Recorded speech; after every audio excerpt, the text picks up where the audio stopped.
hitchhiking, galaxies, and why travel is not bad for the planet.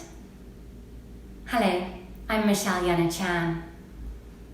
I'm standing in the rain by the side of the road on the Isle of Arran, cold and wet, although it's August. It's not just me, there are 4 of us.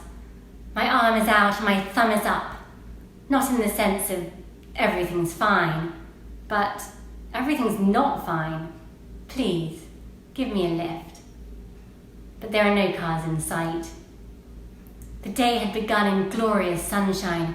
We'd planned to climb Goatfell, my 3 friends and I, the island's highest peak, but it was tougher than we expected, and we ended up circuiting the jagged summits and granite ridges among heather and juniper trees. As the day rolled on, the clouds gathered, shifting from summer to winter in an hour, which is what everyone tells you about Scotland. It turned out to be a classic Atlantic squall, with high winds and sheets of rain. The 4 of us started laughing, but that soon quelled into moody silence. It was still a long way on foot back to our hostel in Locranza on the North Shore. It turned out there was some traffic, a few cars that drove straight past, understandably. After all, there were 4 of us, sodden, muddy, each carrying oversized backpacks that were also soaking wet. But then there was the next car. It looked small from far away, but also small up close. It was a Mini, not like Minis now, the new models. This is the late 1980s. The old-style Mini, well named for its size. Still, I stuck out my thumb, almost as a joke, and it slowed before stopping. The driver was a young woman just a few years older than me. "Pile in," she said with her warm Scottish inflections. I looked at the 4 of us. "Are you sure?" "Of course," she smiled. "Water dries." We squashed in wearing our wet Macs and our muddy trainers with our packs squashed on our laps. "Sorry," I said. "We're messing up your nice car." She shook her head, handing around hard-boiled sweets before giving us top tips on where to find the best chips, a sheltered spot to swim, her favourite pub. The windows were steaming up and she rubbed them with the sleeve of her denim jacket, pinned with badges such as CND and Save the Whale. She was my instant hero. She went out of her way that day, driving us right to the door of our hostel. I can't remember her name, but I will never forget her effortless kindness. She made me look forward to the day when I might have a car and give someone totally unpresentable, like we'd been, a lift. Even before COVID, hitchhiking was becoming less common among travellers, yet it's still one of the most elemental ways of moving around. Asking a favour of a stranger, being awarded one. A stranger, that's a tricky notion right now. But some of my most cherished trips have stemmed from thumbing rides from strangers. Once, in northern Laos, sitting on the verge after the bus I was riding broke down, a passing truck driver stopped. He let me and another traveller sit atop his cargo of rice till we reached the next town 5 hours away, no money exchanged. That other traveller and I ended up continuing to Xishuangbanna in southern China.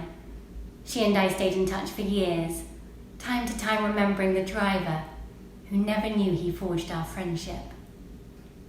It's for chances such as these, brushes with strangers, that we travel, and why we will travel again. And we will travel again, but it will be different. We will travel less, we'll be more selective, more considered. We'll think harder about our trip in advance. We'll anticipate trips more fully, more richly. And by giving each trip more time, more attention, we will travel deeper. We will remember more keenly. Like that rain-drenched trip to the west coast of Scotland, age 15, planned on my bedroom carpet with maps requested by post from the Scottish Tourist Board and a booklet from the Youth Hostel Association. I'd persuaded those 3 friends to come with me, the only way my mum and dad would rubber stamp my plans. We left by train from Watford for the greatest trip of our lives. The memories still make me smile, the seeds of a life in travel. We trekked, we swam, we made new friends. What is it about movement and all that it holds for us? It's not just something we covet, it's something we need. It's our beat. We're migrants, all of us. That's our resilience, our history. We will always travel. In fact, contrary to popular opinion right now, we travel to survive, to thrive. So how unnatural it feels when we cannot travel freely. That's a new situation for many of us, the lucky ones who used to travel much of the world with absolute ease. Official borders are relatively recent inventions. Most were drawn up in the last couple of centuries. The framers of the 1948 Universal Declaration of Human Rights attested a person's right to leave any country, including his own, and to return to his country. Sounds good, the right to leave, the right to return. But where do you go in between? Well, that's complicated. While leaving your country may be a human right, entering another country isn't. And how acutely we feel that now. I've always loved crossing a border, like an act of disobedience, the frisson, that feeling of a new adventure unfolding, the blast of freedom. But I also know what else borders can mean, as the barrier to another life, to a dream, to real freedom. My mother and her family escaped from Czechoslovakia in 1948 as Soviet influence expanded. They arrived in Germany as refugees. For 40 years, they lived in exile. Some of the family back in Czechoslovakia were thrown into prison as a punishment for their escaping. There were many they never saw again, who died before they were allowed to return. I know about families, about continents, ripped apart by borders. A few years ago, I rented a car in Prague to explore the western borderlands of the Czech Republic, the region where my family had fled through in the dead of night. It was hard even to find a trace of a border. The road just rolled on into Germany. I studied the map again, trying to locate the former no man's land, the buffer zone between east and west. At a nondescript village called Plet, I followed an unsealed lane into woodland. There I found an abandoned sentry post in the trees. 100 meters on was a sign, Pozor, statni hranice, caution, state border. Behind another notice, Bundesrepublik Deutschland. Nobody was around. There was only the buzzing of insects.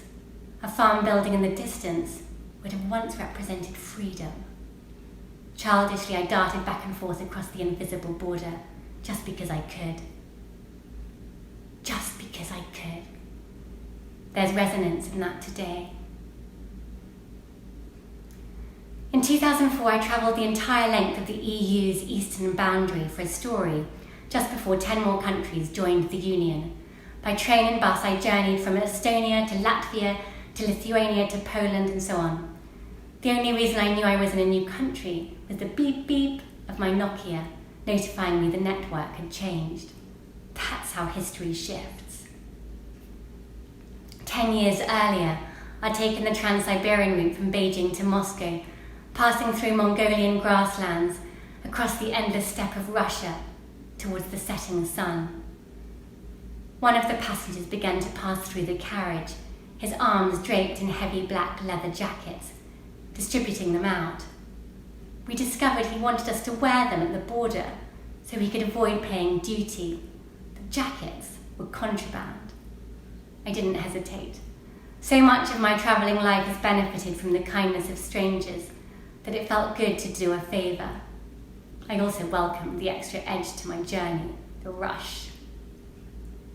In spite of the August heat, I slipped my arms into the sleeves of the jacket. It turned out they were all extra large. Most of us were swallowed up in the clothing. But we all joined in the subterfuge. The entire carriage had unanimously become the smugglers' accomplices. Arriving at the Mongolia-Russia border, the customs officials boarded. They moved through the carriage, evidently unamused by the sea of black leather attire. I was singled out, perhaps as the only one with a Western passport. "Hot?" one of the officials asked me. I shook my head, even though I was sweating. "Whose jacket?" he asked. I didn't flinch. "Mine." The man said nothing. My nerves were now jangling, and I filled the silence inventing a rambling story about a vendor at the train station in Beijing selling cut-price quality jackets and how nobody wanted to miss out. "Sorry," I added at the end, hoping my spontaneous apology wasn't taken as an admission of guilt. He knew I was lying, but for whatever reason, he decided to overlook my transgression and the entire carriages. I like to think his decision was an act of kindness too. Later, the chief smuggler circulated the carriage to collect his stock, nodding his thanks.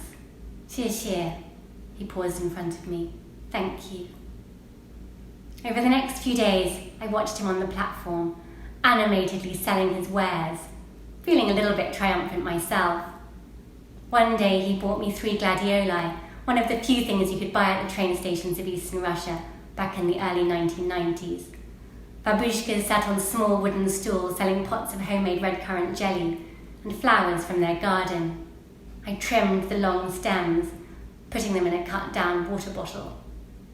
They lasted till Moscow, the withering blossoms a daily reminder of the kindness of strangers. US President Joe Biden said in his inauguration speech, "There are some days when you need a hand. There are other days when we're called to lend a hand." That often becomes more apparent, more poignant when we're traveling. I have a romantic belief that world peace can be achieved through travel. If we loved a trip to Damascus, we care more about what's going on in Syria and the decisions our government makes affecting that country. We watch the news more closely, and it matters more. We think about the Muslim owner of a restaurant we ate at in Mandalay, who might now be in a camp across the border in Bangladesh, or protesting on the streets of Naypyidaw.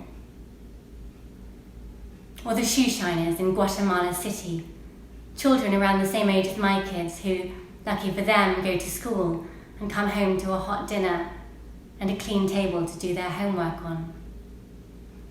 I picture all those vendors in Luxor with business as slow as it is, and the hustlers upriver in Ciudad Bolivar, Venezuela, hoping the tourists will come back to see Angel Falls. I think about the brother and the sister who I bought a fresh coconut from in Bentota, Sri Lanka, a few days before the Boxing Day tsunami, and wonder if they're still alive, and the whereabouts of the guy who I danced with in Havana, who just wanted to get out. Travel fosters empathy. I wonder if the emissions from plane travel can be offset by how many wars have been averted. War and its massive carbon footprint. Because some travel, some encounters might have contributed to increased understanding between nations, kindness between people. Fanciful, you might say? Perhaps, but perhaps not entirely. My first glimpse of a mountain gorilla was in windy, impenetrable forest, Uganda. It was the broad shoulder of a blackback called Bahati. He was stripping branches and chewing leaves. I studied his fingers, so similar to my own, with their scuffed cuticles, the half-moons barely visible. Trying to stay still, I realized I was holding my breath as I heard his deep, chesty sigh, like I sigh. Later that afternoon at the Uganda Wildlife Authority office, I was interviewing the head ranger, Herbert Twisige, for a programme I was making for the BBC. "What is it that you love most about your job?" I asked him, the camera rolling. He didn't hesitate. "The money," he replied. I was crestfallen. "Anything else?" I asked, recalling our powerful morning encounter. "When you have a government job like me, you know you'll get your salary at the end of the month," Herbert continued. "That's why I love my job." Sure, Herbert went on to speak about the pride he felt protecting the endangered mountain gorilla, as well as how honoured he was to lead visitors who travel there from all over the world. But the takeaway was his sentiment about livelihood. We might think we travel to take a break, to get away, for sunsets and cocktails. But don't short sell yourself. Remember your big tip for the helpful tuk-tuk driver in Siem Reap? The carved soapstone hippo you bought in Harare? Or the metre-tall beaded giraffe in Johannesburg? The city guide who invited you to lunch with their family after a tour of Curitiba? The donation you made to a turtle conservation program in Raja Ampat because you were so moved watching a mother lay her eggs in the middle of the night? Don't forget all that. The impact of your travels is more profound than you might realise, than you might ever know. And on reflection, it might be those encounters that turn out to be some of your most lasting, searing memories. I remember Herbert as much as I remember the gorillas. And this is why we will travel again. As we all know so well, more than ever immersed in a pandemic, we are but links in a great long interconnected chain. You pay your money, you have an hour with the gorillas, it goes towards Herbert's wages, it keeps the gorillas alive. So ask yourselves not what you want to get from travelling, but what travel can get from you. Finally, did you know we're still travelling? Stand on the equator, feet planted on the ground, and you'll be moving at 463 metres per second as the Earth rotates on its axis. That's 1,670 kilometres per hour, faster than a jumbo jet. Admittedly, that speed gradually reduces to zero as you move from the equator to the poles, but even at the very northern and the very southern points of our planet, you're travelling quickly. The orbital speed of the Earth around the Sun is 30 kilometres per second, or 108,000 kilometres per hour. Not forgetting the orbital speed of the Sun around the galactic centre, which is more than 7 times quicker than that, at 800,000 kilometres per hour. I close my eyes and find solace in these speeds, conjuring images of the Earth slightly tilted, spinning full circle in just a day as it hurries around the Sun, and as the Sun whizzes around the supermassive black hole at the heart of our Milky Way. Seen this way, the dot that is our planet seems particularly small, especially vulnerable. It needs us more than ever not to forget what we have loved, as well as what we have lost, as we re-emerge this year, scarred.